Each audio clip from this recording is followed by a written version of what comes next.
네, 이슈 대담 이어가겠습니다. 오늘 이 시간은 박상헌 공간과 미디어 연구소장, 또 강훈식 동국대 겸임교수, 최창호 사회심리학 박사, 이문선 변호사와 함께하겠습니다. 어서 오십시오. 네, 안녕하십니까. 안녕하세요. 안녕하십니까. 네, 사실 이게 지난달에 먼저 이야기가 나왔었는데 이게 대학가에 번지는 것 같습니다. 일단 대자보 내용을 보면 언론의 자유를 하자는 얘기라고 얘기를 해요. 네. 이런 대자보가 지금 대학가에 붙는 이유 뭐라고 좀 보고 계세요? 이제 김수영 시인의 시에서 이제 김일성 만세를 부를 수 있어야 이게 그야말로 표현의 자유가 확보된 것이다. 네. 1960년대는 4.19 시대죠. 네. 그러니까 가장 기본적으로 민주주의에 대한 이제 시민적 한거. 사실은 시민적 한거라기보다는 대학생들의 한거였는데 그 시대가 2015년도 리바이벌 된다. 그렇다고 본다면 거꾸로 이제 박근혜 정권이 갖고 있는 이른바 그 공안적 요소, 네. 이른바 탑다운 방식의 리더십에 대한 대학생들이 뭐 저항이다, 뭐 이렇게 이제 볼 수 있는데 네. 저는 이렇게 생각합니다. 두 가지 측면이 있는 것이 현행법을 엄격히 지켜줘야 된다는 하나의 이 공론이 있습니다. 네. 하지만 현행법과 관계없이 표현의 자유는 충분히 확보돼야 된다. 그게 이제 복면금지법으로 드러난 거 아닙니까? 네네. 그렇다고 본다면 가장 중요한 것은 법치주의 원칙을 지키되 어떤 공론의 생산 유통 과정에서 정리되는 것이 가장 옳다라고 저는 봅니다. 근데 네네. 이 문제를 좀 무리한 방식으로 이른바 공권력 내지 법치주의가 적용됐을 때 당연히 이제 가장 뭐 자유롭고 자유분방한 대학가에서는 본능적 반발이 나올 수밖에 없죠. 뭐 그런 네네. 일환이기 때문에 이 문제를 뭐 정부가 아니면 뭐 경찰이 너무 심각하게 받아들일 필요는 없고 저희 학교 때도 뭐 대자보 시대고 더한 얘기도 있었고 뭐 네네네. 레닌 혁명하자는 얘기도 있었는데 그 네. 당시에는 어쨌든 대학가에서 이런 얘기가 나오는 것을 자연스러운 현상으로 좀 여유를 가지고 받아주면 되는 것인데 네네. 너무 예민하게 대학 당국이나 뭐 그 정부 당국이 이 문제에 대해서 이제 반응할 필요가 네. 있겠느냐. 김일성 만세를 했다 해서 대다수의 고려대 학생들이 여기에 동의하는 건 아니지 않습니까? 네네. 그러니까 여론의 어떤 형성 과정을 조금 더 여유 있게 봐줄 필요가 있다. 다만 지난번 민주노총 불법 폭력 집회를 네네. 하듯이 공권력이 훼손당하는 네. 것이나 법치주의가 무너지는 문제들은 막아야 되는 것도 원칙이지만 대학가 중심으로 청년들의 어떤 자유로운 어떤 표현 문제를 너무 지나치게 예민하게 볼 필요는 없다. 뭐 이런 생각을 합니다. 강 교수님, 네. 동국대학교에는 아직 안 붙었죠? 아직 안 붙었습니다. 근데 보면 이게 내용을 보고 네. 그 김일성 만세라는 제목만 보고 사람들이 깜짝 놀랐어요. 사실 김수영 씨라는 자체도 사실 처음에 몰랐던 것 같아요. 그렇죠. 이 시가 처음에 나왔을 때 대자보 내용 뭐 마찬가지로 한번 평가를 좀 해주시죠. 네, 뭐 생각보다 후하게 평가하셔서 네. 저도 이제 사실은 좀 다르지는 않은 것 같습니다. 다만 이제 요즘에 학생들이 아까 말씀하신 복면금지법 때문에 네. 사실 약간 희화화하는 요소들이 있죠. 그러니까 네. 이렇게 사회적 분위기가 좀 누르고 있다라는 것에 대한 학생들의 반발작용 같은 거라고 좀 보여지는데요. 네네.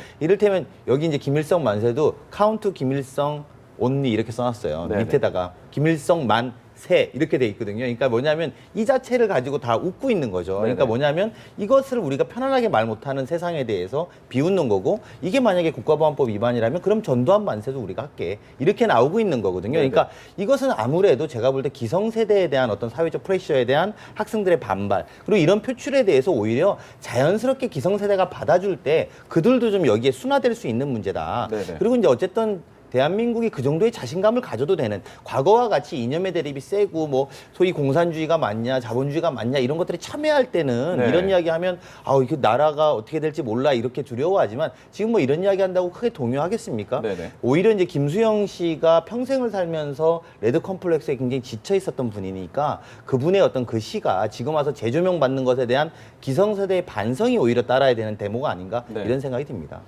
변호사님, 이게 국가보안법 얘기 혹시도 지금 나왔는데 이거 처벌해야 된다 이런 공방까지인데 처벌할 수 있는 내용까지는 아닌 거죠, 이게? 할 수 있는 건가요? 만약에 검찰이 조사를 시작한다면 네. 아마 불기소로 끝나겠죠. 네네. 아마 조사 과연 수사 입건할지도 의문이고요. 네네. 뭐 다른 분들이 이미 다 좋은 말씀을 해주셔서요. 근데 제가 드리고 싶은 말씀은 불법과 합법의 경계 사이에서 그리고 가끔은 불예측한 상황에서 네. 끊임없이 무언가를 표현하고 싶은 시기를 우리가 바로 젊음의 시기라고 봅니다. 네. 우리가 젊음의 시기, 그 젊음의 시기가 바로 이제 표현을 만들어내고 그 표현의 욕구가 결국은 예술을 만들어내고 그 예술의 혹은 언론의 자유를 만들어내는 건데요. 분명히 이들이 이렇게까지 누군가를 비웃는 데에는 분명히 기성세대의 잘못이 크기 때문에 네네. 이들을 억압하는 것보다는 그들이 왜 이렇게 누군가를 비아냥거리게 되었냐에 대한 반성이 우선이 아닐까 싶네요. 네네. 이게 보면요. 비아냥거리는 거라고 얘기를 했지만 요즘 전에 없이 대학가에 그래도 조금씩 대자보라는 게 붙는 것 같아요. 저희 다닐 때만 해도 대학가에는 취업 정보 같은 게 많이 붙어 있었거든요. 요즘 이렇게 대자보 나오는 현상에 대해서는 어떻게 보세요? 일종의 뭐 반발적인 게 가장 이제 크고요. 네네. 그 요즘 같은 경우는 디지털 시대인데 네. 대자보를 이제 이용해 가지고 네. 저런 식의 이제 의사 표현을 한다는 것은 두 가지인데, 하나는 저런 거에 대한 어떤 반발이나 반항심 그런 것들이 왜 조금 더 혁신적으로 진보적으로 디지털화 못 되고 있고 대자보로 갔는가? 네. 그것은 지금의 그 세태에 대해서 과거보다 못하다. 지금 60년대 시인데 68년에 김수영 시인이 죽거든요. 네. 그리고 40대에 죽게 되는데 그 모더니스트하고 저항적인 저러한 정신들을 대자보 형태를 빌려서 지금 대학생들이 표현한다? 네. 지금의 세상과 그때의 세상을 비교해 볼 때 옛날이요. 그 우리 심리학에서 보면 무드셀라 증후군이라는 게 있는데 네. 과거에 대한 아픔이나 어려움이나 그 시대상은 다 있고 좋은 것만 기억해내는. 네. 저 후렴구에 가면 이제 정치의 자유에 대해서 장면 총리를 빗대는 네. 그러한 또 이제 그 비아냥도 있거든요. 비아냥이란 표현이 나쁜 건 아니고 위트일 수도 있고 네. 해악일 수도 있는데 네네. 저는 그런 측면에서 대학생들의 저런 마음은 충분히 공감하나 네. 그런 표현하는 방식에 있어서 왜 지금 젊음의 세대 아니면 정부화 세대에 맞지 않게 저렇게 표현했는지 네. 그거에 대해서 그러면 그 옛날로 회귀하고자 하는 심리인가? 그것에 대해서도 좀 약간 회귀한다 하면 그건 퇴행의 심리이기 때문에 네네. 그건 결코 이제 좋은 건 아닌데 저는 저러한 것들이 법에 걸린다는 것은 뭐 변호사님 계시지만 웃고 넘어갈 수도 있는 문제다. 네. 지금 세상에서 저런 정도의 그 비판이나 저 해악이 없다면 네. 이거 너무 건조하지 않습니까? 네네. 예. 박 소장님 프랑스의 말씀 육팔학생 운동이라는 게 있었는데 네네. 이제 드골 대통령 때입니다. 드골 네. 대통령이 어떤 얘기인가 하면 우리식으로 말하면 항일 독립 운동도 했고 네. 그다음에 프랑스의 그 독립을 이끌었던 그 국부 같은 존재인데 드골이 결정적으로 해야 되는 게 이제 68학생 운동이죠. 네네. 68학생 운동의 모멘텀이 뭔가 하면 기숙사를 남자 여자로 분리시켜놨는데 네. 같이 섞어달라라는 아주 희한한 요구였습니다. 네. 그 메인 슬로건이 뭐였는가 하면 금하는 것을 금지한다. 네. 저항하기 위해서 저항한다. 뭐 이런 내용이거든요. 네, 네. 그러니까 무슨 논리가 없는 거 아닙니까? 무조건 저항하고 싶다. 그럼 드골이 국부 같은 존재였는데 드골적 통치 방식, 탑다운적 방식이 공기가 가라앉아 있는 것이죠. 네, 네. 그러니까 이제 처음에 파리 몇 대학에서 이제 남녀 기숙사를 분리시켰는데 이걸 합해달라는 작은 시위로 시작해서 물론 그것이 결정적인 건 아니지만 드골 정권이 하야하는 네. 뭐 이런 것까지 있었기 때문에 어쨌든 그 아까 뭐 임 변호사님 말씀하셨듯이 법의 테두리라는 것도 중요하지만 청춘이라는 것은 또 청춘의 공기가 있는 것 아니겠습니까? 네네네. 그러니까 이런 정도의 표현 자체에 대해서 지나치게 예를 들어서 뭐 이 문제를 가지고 박근혜 정권의 성격이 이렇기 때문에 뭐 공안에서 들어가서 이 문제를 김일성 만세를 했다 해서 수사한다. 네. 뭐 이렇게 될 경우에는 네네. 그야말로 그 희화의 대상이 우리 공권력이 되겠죠. 그렇기 때문에 네. 조금 더 여유 있게 봐줄 필요가 있다고 봅니다. 지금 다들 굉장히 후하게 좀 얘기를 해주셨지만은 사실 그 얼마 전에 그 서간 YS 김영삼 대통령 YS 못 말려 그래서 대통령도 이렇게 편안하게 이야기할 수 있게끔 이렇게 좀 장을 열어줬던 부분이 있잖아요. 다들 기억을 하실 텐데 얼마 전에 전두환 대통령 풍자 포스터 이렇게 붙였던 사람 사실 뭐 약간 집행유예를 받긴 했지만 죄를 묻기는 물었었어요.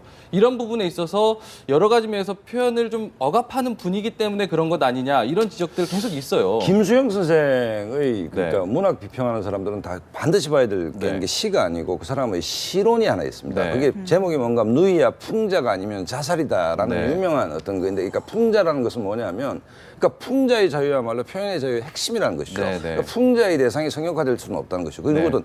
예를 들어서 예수님이든 부처님이든 풍자의 대상이 될 수가 있는 것이죠. 네, 예를 들어서 네. 그렇기 때문에 김수영이라는 그 4.19의 자유의 공기 네, 네. 그다음에 그때 최인원의 광장 뭐 이런 소설이 나오기 시작하는데 그러니까 60년대의 가장 촉수가 예민한 한 시인의 감성에서 봤던 네네. 그 자유의 문제는 네. 2015년도 청춘들한테 유효한 것이죠. 네. 유효한 것이고 청춘이 그 자유의 공기가 작다라고 느끼고 호흡 곤란증을 느낀다는 것은 네네. 그 책임은 기성세대한테 있는 것이기 때문에 네네. 뭐 두 분 교수님들 계시지만 네. 그 문제를 지나치게 옳고 그름의 잣대, 네. 법치의 잣대로 들이댄다는 것은 기성세대가 뭔가 자기 약점이 좀 많은 것의 반증 아니냐. 이렇게 좀 우리가 여유롭게 뭐 받을 필요가 있다고 봅니다. 굉장히 뭐 요즘 세상이 진보가 되고 개화가 된 것 같지만은 네. 돌이켜보면 80년대 군부 독재 시절에는 지금은 돌아가셨지만 김영곤 코미디언이나 잘 될 턱이 있나까지 네, 해가지고 네, 네. 말이죠.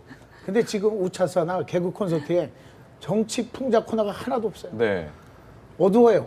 그러니까 많은 사람들은 웃고 있는데 뭐 때문에 웃는지도 모르고 네, 시대에 대한 아픔이나 공감 그런 것들이 좀 부족한데 네. 제가 보기엔 이 정도 가지고 뭐 지금 뭐 우리 연합뉴스에서도 심각하게 다루고 있지만 네. 이 정도는 우리 사회에 네. 그냥 웃어 넘길 수 있는 에피소드다. 아까 네, 전에 볼수 있죠. 김반 네. 앵커가 말씀하신 뭐 대통령에 대한 지나친 풍자로 처벌받은 사례 같은 것은 네네. 그러니까 한 개인에 대한 지나친 모욕감을 줄 수 있는 표현들이죠. 네, 사람을 네. 뭐 쥐로 묘사했다든가 아, 네네. 아니면은 뭐 예컨대 또 강하게 비난을 받았던 건 리포트 미 대사가 칼로 테러를 받은 거를 마치 예, 예. 비아냥거리는 듯한 그림을 그렸다든가 그래서 한 사람의 인격 혹은 그 사람의 입은 상처를 비아냥거리는 표현에 대해서는 네. 좀 엄정한 잣대가 필요하지만 그런 네. 것이 아니고 의도가 분명한 작품에 대해서는 우리가 좀 너그러워져야 되지 않나 싶습니다. 그렇죠. 이제 우리가 지금 이야기를 하고 있는 분위기 자체가 사실 네네. 굉장히 과거로 돌아간 느낌이. 네. 아까 최인훈의 광장 이런 네네. 이야기 하는 거 보면 진짜 한 80년대로 와 있는 이런 맞아요. 느낌이에요. 교과서에서 보던 거. 네, 그렇죠. 그러니까 그런 분위기로 가 있는 것 같고 네네. 오히려 지금 미국에서 대통령 선거 경북에서 일어나는 많은 풍자와 소위 그들의 페이소스 이런 것들이 있거든요. 네네. 그러니까 좀 조금 더 세상을 좀 밖으로 좀 넓혀 보면 네네. 공간을 좀 더 열고 볼 필요가 있고 아까 네네. 말씀하신 것처럼 개인적인 어떤 인격 모독이라든지 이런 네네. 것들도 사실 이제 걸러낼 준비가 돼 있습니다. 아, 네네. 저런 거는 수준 이하야. 오히려 그런 대중의 어떤 흐름 속에서 다 녹여낼 수 있을 거라는 자신감을 가질 필요가 있지 않나 이런 생각이 네네. 듭니다. 또 하나는 정치 문화의 문제인데 어제 어떤 프로에서 이제 홍문종 의원이 상임위원장인데 조는 장면이 찍혀가지고 네네네. 비판을 받았는데 홍문종 의원이 자기 페이스북에 뭐라고 썼는가 하면 내가 조는 것으로 보이느냐 하도 여야가 싸우니까 상임위원장이 조는 듯한 할리우드 액션을 했다라고 네네. 받아쳤는데 네네. 상대편들이 이거 너무 그한 거 아니냐 좋은 거 잘못됐는데 근데 저는 굉장히 좋게 평가했습니다. 네. 무슨 얘기냐면 최근에 그 유튜브에 굉장히 퍼졌던 게 오바마 대통령이 백악관 출입기자들하고 네. 정치인과 출입기자들이 사이가 좋을 수가 없습니다. 네, 그렇고 네. 기자가 피곤한 상대 아닙니까? 네, 네. 하는데 코미디언이 나와가지고 마지막에 뭐라 했냐면 그 미셸 오바마 여사협회 가가지고 대통령이 돌아간 것 같아. 네, 네. 돌았다라고 표현을 했고 폭소를 했는데 한국의 경직된 문화에서 보면 대통령이 돌아간 거 아니냐라고 한 고변이 있다면 네. 어떤 특정 사이트에서 난리가 나겠죠. 저 퇴출시켜야 된다라고. 네, 그러니까 네. 그런 정도로 정치가 조금 더 업그레이드 되려면 정치는 결국 말의 예술인데 말에서 유머가 빠지면 그야말로 그 앙코 없는 찐빵 아니겠습니까? 네, 네. 그렇다고 본다면 한국 정치도 여야 좀 여유로워져야 된다. 네. 그다음 그 속에 여유가 있고 상대를 풍자하는 능력. 풍자는 직접적 비판보다 100배의 효과가 있는 거다. 네, 네, 그렇다고 그건 처칠이 책을 잘했던 거 아닙니까? 그렇기 네, 네. 때문에 한국 정치가 조금 더 업그레이드 있고 여유 있고 풍자의 영역으로 네. 간다면 대학가의 문화도 또 따라오겠죠. 네, 네. 그래서 이런 문화, 대학에서 김일성 만세 부르는데 나를 처벌해볼래? 라고 기성세대한테 야유를 보내는 네, 그 네. 책임의 절반은 기성정치권에도 있다. 저는 이렇게 봅니다. 네네. 이게 지금 표현의 자유의 그 선이 조금 애매해서 아까 전에 말씀하신 대로 이 표현의 자유 차이를 잘 몰라서 과도하게 조금은 인신공격성의 부분과 좀 미묘한 부분이 좀 있는 것 같아요. 요즘 사람들이 풍자와 비방 그 차이를 잘 모르는 것 같은데 이어서 잠시 그 소유죄 얘기 잠깐 좀 다뤄볼게요. 지금 사실 한상균 위원장 뭐 구속됐고 한상균 위원장과 관련해서 소유죄 적용 이야기가 나오는데 마찬가지인 것 같아요. 소유죄 관련해서 과거의 이야기가 또 나오고 있어요. 30년 전에 적용했던 법안이잖아요.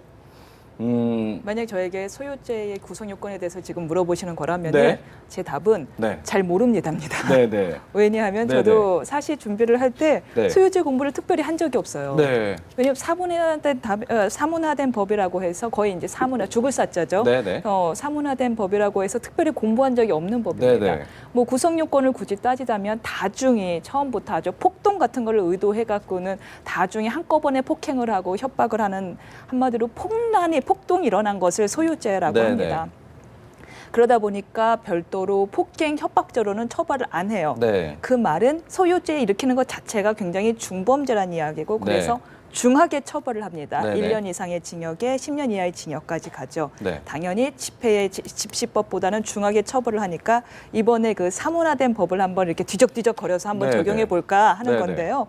뭐 결론을 말씀드리면 아마 적용이 쉽지는 않을 것 같습니다. 네, 사문화된 데는 이유가 있으니까요. 네네. 저는 이 대목이 이제 경찰이 사실은 이제 11월 14일 날 민중총국 1차 민중총국의 여론들이 굉장히 저는 폭력 집회에 대해서 네. 사실 굉장히 안 좋게 돌아선 것 아니겠습니까? 아니겠습니까? 네네. 그러면서 한상균 위원장이 그 뒤로 조계사에 머무르면서 국민 여론을 더 안 좋게 만들었죠. 네. 그래서 그건 사실이죠. 본인들이 이제 하고자 하는 어쨌든 노동운동의 메시지나 이런 것과 무관하게 네네. 그분의 행동과 행위로 사실 되게 끼친 피해가 되게 많은데요. 네. 저는 경찰이 이 부분에 소유죄 적용을 검토하는 것 자체가 네. 여론이 일정 정도 우위로 왔으니까 이참에 여기까지 가볼까라고 네. 생각하는데 저는 판단 좀 잘못하고 있는 것 아닌가. 네. 사실은 우리가 아까 사회적 분위기가 좀 어두워졌다라는 이제 막연하지만 그런 분위기를 이야기한 것도 네. 사실 이렇게 좀 과도하면 안 되거든요. 네. 왜냐하면 아직도 국민들은 불법 시위와 폭력 시위가 잘못됐다고 생각하고 있고 또 그런 일이 일어나면 안 되고 네. 또 한상균 위원장이 적절하지 못하게 처신했다고 생각하고 있는데 네. 여기에서 소유죄를 적용하는 경찰의 모습을 보면 네. 야 이거 정말 과거로 돌아가는 거 아닌가라고 네. 할 수가 있습니다. 그래서 이런 문제에 대해서